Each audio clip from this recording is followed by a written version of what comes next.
Assalamualaikum warahmatullahi wabarakatuh. Alhamdulillah, hamdan syukranillah, salatan wa salaman ala rasulillah. Asyhadu an la ilaha illallah wahdahu la syarikalah, wa asyhadu anna muhammadan abduhu wa rasuluh la nabiyya ba'dah. Para pencinta ilmu pengetahuan yang dirahmati oleh Allah Subhanahu wa taala, pada episode yang ke-57 dari kajian kita tentang keagamaan, pada episode ini kami ingin membicarakan tentang agama dan budaya. Pada episode yang sebelumnya kita sudah membahas tentang definisi daripada agama, kemudian macam-macam dari agama. Kemudian kemarin pada episode yang ke-56 sudah kita lanjutkan dengan mengenal Allah Subhanahu wa taala. Maka untuk memperdalam kajian kita, untuk menyempurnakan wawasan kita, pada episode yang ke-57 ini kita akan berbicara bagaimana kita mengenal atau membedakan antara agama dan budaya. Ketika kita berbicara tentang agama atau istilah lain yang kita kenal seperti ad-din, kemudian juga religi, maka seperti yang kita katakan sebelumnya, istilah ad-din kemudian istilah millah adalah merupakan istilah yang sesuai dengan kajian kita tentang agama Islam. Ketika kita berbicara tentang agama, utamanya adalah agama Islam, maka ada beberapa hal yang menjadi sisi penting yang kita bicarakan, yang masuk ke dalam keyakinan kita. Yang pertama adalah Allah sebagai Khalik yang menciptakan kita, yang menciptakan seluruh alam ini. Kita meyakini Allah sebagai Khalik yang esa, sebagaimana kita katakan sebelumnya. Kemudian selanjutnya adalah berbicara tentang Islam, adalah berbicara tentang Rasulullah. Rasulullah juga merupakan keyakinan, merupakan bahagian dari keimanan kita yang diutus oleh Allah Subhanahu wa taala, membawa risalahnya untuk kita jadikan sebagai pedoman, untuk kita jadikan sebagai panduan, atau untuk kita jadikan sebagai rambu-rambu dalam perjalanan hidup kita dari dunia sampai kepada akhirat kelak. Kemudian firman Allah yang disampaikan melalui malaikat Jibril kepada Nabi Muhammad SAW untuk selanjutnya disampaikan kepada umat manusia, yang berisikan seluruh aspek kehidupan kita, yang jumlah ayatnya adalah 6.666 ayat, yang dibagi ke dalam dua periodisasi, yaitu periode Mekah kemudian periode Madinah. Dalam periode Mekah, Al-Quran berisikan tentang ketauhidan, berbicara tentang keimanan. Sedangkan masalah-masalah yang berhubungan dengan kehidupan kesosialan, berhubungan dengan hukum, berhubungan dengan ekonomi, adalah ayat-ayat yang diturunkan pada periode Madinah. Yang dalam periode Madinah, ungkapan atau penyebutan terhadap manusia itu dipanggil dengan ungkapan ya ayyuhalladzina amanu. Sedangkan pada periode Mekah dipanggil dengan ya ayyuhan nas. Adanya Allah, adanya Rasul, kemudian adanya Al-Quran, ini kita sebut dengan istilah millah. Ini kita sebut dengan istilah agama dalam bahasa populernya. Jadi apa yang kita lakukan yang dapat kita kembalikan kepada Allah itu merupakan satu aspek dari agama itu sendiri. Umpamanya kita melakukan salat, melakukan ibadah puasa, melakukan atau membayar zakat, itu adalah aspek agama atau aspek milah yang diturunkan atau yang disebutkan secara langsung oleh Allah Subhanahu wa taala di dalam Al-Qur'an.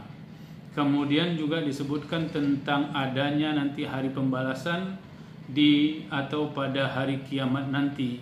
Ini juga merupakan aspek-aspek dari keagamaan. Kemudian adanya hari akhir, hari kiamat sebagai hari pembalasan untuk kita dalam kehidupan ini. Ini adalah masalah-masalah yang beragama atau masalah keagamaan. Kenapa pembahasan tentang agama dan kebudayaan ini dirasa sangat penting? Karena istilah-istilah yang muncul dalam masyarakat sering kita dengar adanya istilah sekuler. Istilah sekuler adalah istilah yang digunakan oleh manusia atau yang digunakan oleh para ilmuwan untuk hal-hal yang apabila atau pemikiran itu yang tidak bisa dikembalikan kepada Al-Quran dan hadis atau tidak ditemukan di dalam Al-Quran dan hadis. Orang-orang dikatakan dengan orang sekuler adalah orang-orang yang ketika dia berbuat, ketika dia berpikir adalah tanpa mendasarkan pendapatnya, tanpa mendasarkan ilmu pengetahuannya kepada Al-Quran dan hadis. Maka mereka ini dalam tataran keilmuan disebut dengan sekuler. Para pencinta ilmu pengetahuan yang dirahmati oleh Allah Subhanahu wa taala, sedangkan ketika kita berbicara tentang budaya, makna budaya itu sendiri adalah hasil karya dan cipta manusia. Itu adalah budaya. Artinya karya cipta yang berasal atau dibuat oleh manusia itu sendiri. Umpamanya apa? Rumah yang kita buat, mobil yang kita miliki yang dibuat oleh manusia atau teknologi yang kita gunakan sehari-hari dalam pembangunan atau dalam kehidupan kita, itu disebut dengan istilah budaya. Kenapa? Karena hal-hal yang berhubungan dengan kehidupan kita, baik dia berupa bangunan rumah, bangunan tempat ibadah, kemudian alat-alat yang kita gunakan untuk pertanian, untuk industri, untuk kantor, untuk mengajar, untuk kuliah, semua alat-alat itu adalah merupakan hasil karya dan cipta manusia itu sendiri. Sehingga itu kita sebut dengan aspek budaya atau aspek kebudayaan dari manusia itu sendiri. Makanya berkembangnya manusia, berkembangnya zaman, maka dengan sendirinya kebudayaan manusia itu harus atau berkembang. Kemudian ketika kita berbicara tentang karya dan cipta, maka kita harus mengolah.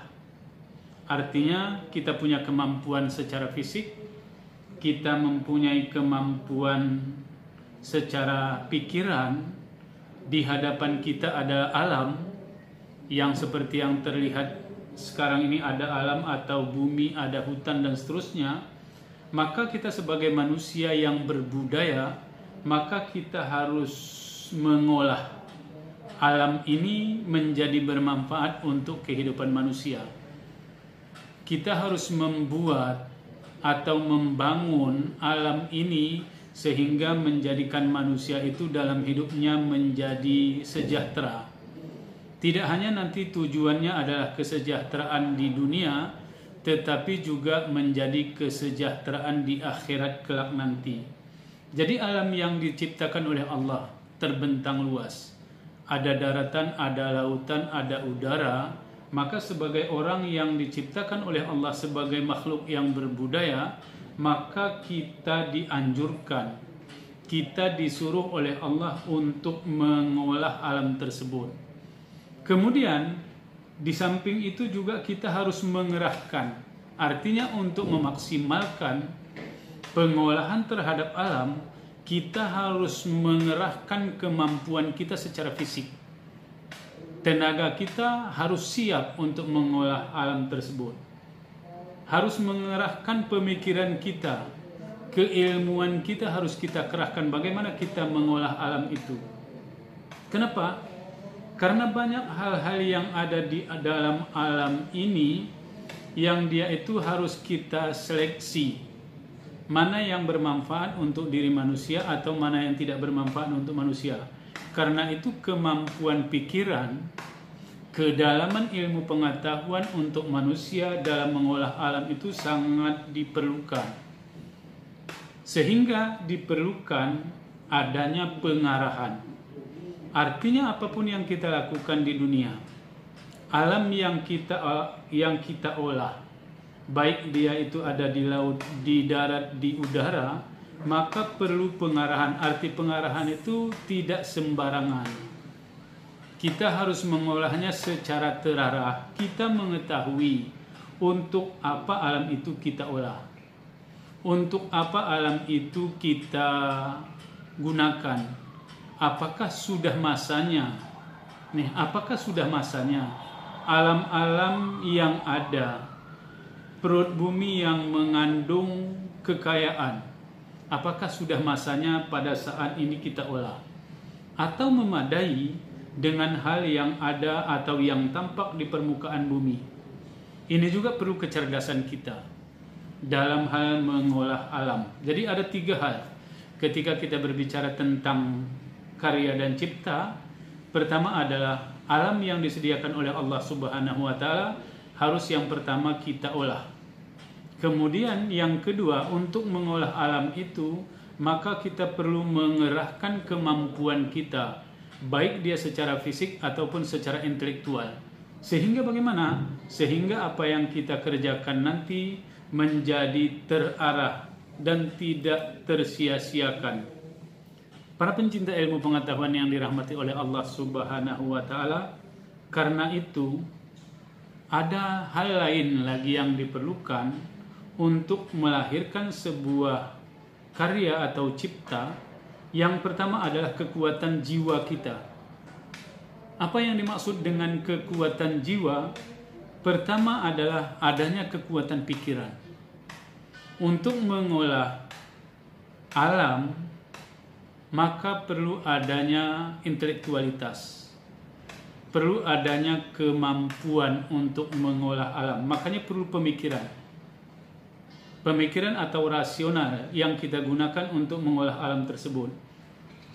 Namun demikian, dalam hal kebudayaan, dalam kaitannya nanti dengan keagamaan, tidak hanya menggunakan rasional dalam mengolah alam, tetapi juga harus ada perasaan. Perasaan juga harus ada mengolah alam itu. Ketika kita berbicara tentang perasaan, ini adalah berbicara tentang seni. Banyak orang yang mampu mengerjakan sesuatu atau melaksanakan pekerjaan yang dia itu luar biasa dalam mengolah alam, tetapi dia tidak mempunyai perasaan, tidak mempunyai seni dalam hidup, akhirnya alam menjadi rusak. Banyak dikerjakan oleh orang-orang yang intelektualnya tinggi, orang yang mempunyai kejeniusan yang luar biasa, tetapi ketika dia tidak mempunyai perasaan dalam mengolah alam, maka tidak ada rasa, tidak ada ruh dalam pekerjaannya, sehingga alam itu menjadi rusak. Untuk selanjutnya, kekuatan jiwa yang diperlukan adalah kemauan. Kemauan kita untuk mengolah alam itu sejauh mana? Kemauan kita untuk menjadikan alam itu diciptakan oleh Allah sebagai kebutuhan manusia sejauh mana? Ini penting ada kemauan. Kalaupun kita punya pemikiran intelektual yang tinggi, Kalaupun kita mempunyai perasaan yang bagus, tetapi bila kita tidak mempunyai kemauan, maka alam yang diciptakan itu menjadi sia-sia. Ketika kita punya pikiran, punya perasaan, dan kemudian selanjutnya punya kemauan, ada hal lain lagi yang diperlukan adalah imajinasi. Kita bekerja, kita menggunakan akal, kita menggunakan pikiran, kita mempunyai kemauan untuk mengolah alam.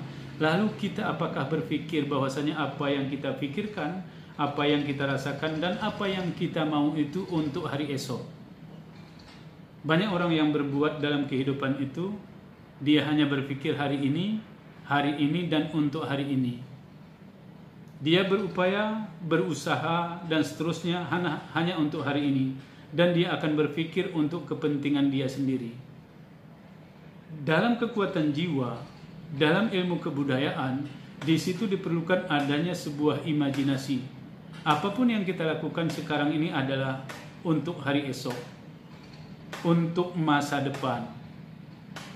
Kita tidak bisa berpikir hanya sejenak, hanya semata-mata untuk seminggu, untuk setahun, dan seterusnya. Tapi apakah alam yang kita olah dengan menggunakan pengetahuan intelektualitas, dengan menggunakan rasa, dengan menggunakan kemauan itu, apakah kita bisa mengatakan bahwasanya apa yang kita ciptakan ini menjadi kepentingan, menjadi kebutuhan generasi yang akan datang? Orang sering mengatakan bahwasanya dunia ini adalah titipan. Titipan siapa? Ya tentu saja adalah titipan generasi atau orang-orang sesudah kita. Para pencinta ilmu pengetahuan yang dirahmati oleh Allah Subhanahu wa taala, itu adalah sebuah pemahaman, adalah sebuah kemampuan kita dalam berkarya atau dalam menciptakan sesuatu. Kita harus berani mengolah alam. Kita tidak bisa membiarkan alam yang diciptakan oleh Allah itu atau membiarkan seadanya, padahal alam itu diciptakan untuk manusia itu sendiri. Kita memerlukan adanya pekerjaan-pekerjaan itu terarah kemana, untuk apa nanti apa yang kita kerjakan. Sama dengan ketika kita belajar hari ini, ketika kuliah di kampus, lalu ilmu kita untuk apa? Apakah ilmu yang kita gunakan, yang kita dapatkan itu hanya sekedar untuk sebuah nilai? Ini yang disebut adanya, harus ada imajinasi, harus ada sebuah tujuan. Yang namanya tujuan itu bukanlah hari ini, tetapi tujuan itu adalah masa depan. Kemudian dalam ilmu pengetahuan, kebudayaan itu dibagi kepada dua. Pertama, ada kebudayaan yang sifatnya material. Kemudian yang kedua adalah yang sifatnya immaterial. Yang material adalah kebudayaan yang sifatnya kebendaan. Seperti yang saya katakan tadi, cuaca atau udara yang ketika panas kita harus bagaimana bersahabat dengan panas, atau dalam bahasa lain, perlukah panas itu kita lawan sehingga kita tidak panas? Sebagian orang mengatakan bahwasanya cara yang kita lakukan yang terbaik dalam hidup itu adalah bersahabat dengan alam. Ketika kita merasa sangat kepanasan dalam hidup, maka kita harus mencoba atau kita harus berbuat bagaimana menciptakan alam itu supaya tidak panas. Paling kurang, kemampuan teknologi yang dimiliki oleh seseorang, kemampuan teknologi yang dimiliki oleh orang-orang berilmu pengetahuan sekarang ini, paling sederhana dia membuat adanya kipas angin, membuat AC, dan lain-lain. Itu adalah yang sifatnya materi. Kemudian adanya bangunan-bangunan yang megah, supaya dikatakan peradaban manusia itu tinggi, karena apa yang dibuatkan itu mempunyai seni yang tinggi. Sehingga satu saat apabila ada orang yang melihat bukti-bukti yang sejarah yang kita tinggalkan sekarang ini, sejauh mana nilai seni yang kita gunakan ketika kita membuat satu bangunan, ketika kita membuat satu jalan. orang akan mengatakan pada saat itu kita adalah orang yang berbudaya yang tinggi. Kenapa? Karena dari hasil karya yang kita ciptakan sekarang ini. Banyak ketika kita berbicara di masyarakat, umpamanya berbicara batu nisan. Batu nisan itu adalah sebuah karya seni yang tinggi, sehingga orang-orang mengatakan bahwasanya masyarakat dahulu adalah masyarakat yang sangat berbudaya tinggi. Lalu sekarang apakah kita bisa membuat hal yang setinggi itu? Sejarah-sejarah membuktikan bagaimana Cordova adalah masyarakat yang mempunyai nilai atau budaya yang tinggi. Itu adalah yang sifatnya materi. Kemudian ada juga yang sifatnya kebudayaan itu yang sifatnya immaterial. Yang sifatnya immaterial itu adalah ilmu pengetahuan. Kebudayaan yang sifatnya immaterial adalah ilmu pengetahuan. Ketinggian ilmu pengetahuan kita itu disebut dengan tingginya kebudayaan dalam bidang immaterial. Kemudian nilai seni yang kita miliki. Nilai seni yang kita miliki adalah menunjukkan bahwasanya tingginya budaya yang kita miliki. Kita sering mendengar ungkapan-ungkapan dari orang-orang atau masyarakat, atau kita juga sendiri mengatakan bahwasanya nenek moyang kita atau orang-orang yang terdahulu dari kita mempunyai nilai seni yang tinggi. Mereka mempunyai kebudayaan yang sangat tinggi. Lalu, apakah nanti masyarakat sesudah kita, anak cucu kita itu masih bisa mengatakan bahwasanya kita adalah menjadi masyarakat yang mempunyai nilai seni yang tinggi? Apa artinya nilai seni yang tinggi? Orang yang mempunyai nilai seni yang tinggi itu adalah orang yang mempunyai rasa yang tinggi. Lagu-lagu atau nyanyian-nyanyian yang berkembang di dalam masyarakat, mungkin yang lama atau yang dahulu sampai sekarang masih teringat di telinga kita, isinya sangat menggugah perasaan kita, sangat memotivasi dalam kehidupan kita. Ini sebagai bukti adalah tingginya budaya dalam bidang seni. Kemudian di samping itu adalah bahasa. Bahasa yang kita gunakan juga menunjukkan kebudayaan kita. Apakah bahasa yang kita gunakan sekarang ini indah dari sisi tata bahasa?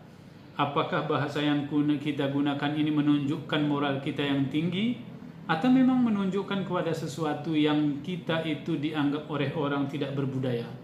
Kenapa? Karena boleh jadi bahasa yang kita gunakan itu membuat orang lain tersinggung, menjadikan orang lain tidak nyaman. Selanjutnya adalah nilai yang tinggi, nilai dari kebudayaan yang immaterial itu adalah teknik. Teknik adalah sebuah metode atau sebuah cara yang digunakan oleh seseorang dalam segala hal kehidupan. Bagaimana dia menata kehidupan itu, bagaimana tata cara yang dilahirkan dari sebuah teknologi yang dihasilkan, itu adalah merupakan hal-hal yang sifatnya immaterial. Kemudian para pencinta ilmu pengetahuan yang dirahmati oleh Allah Subhanahu wa taala, ada hal-hal yang berhubungan ketika kita berbicara ada material, ada immaterial. Ada perlengkapan yang sifatnya material untuk immaterial. Ada tadi dua, ada material, kemudian ada immaterial.